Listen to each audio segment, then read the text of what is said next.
اللي فتحت له بيتي وخلني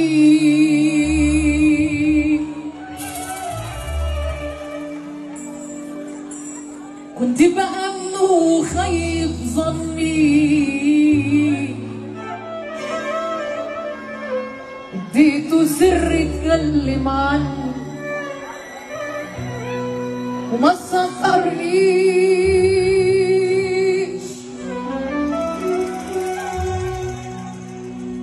واللي اديت انا كل سنيني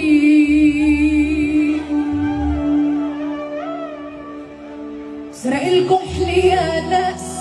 من عيني كان بيدور ليه يعميني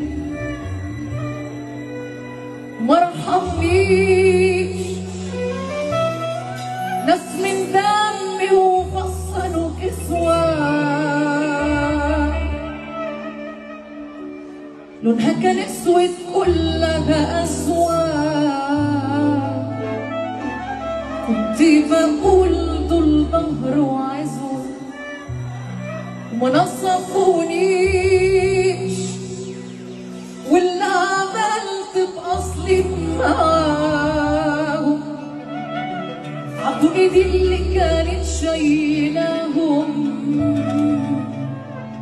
وما شفتش غير بس اذاهم وفرحونيش يا دنيا طفيتي شمعة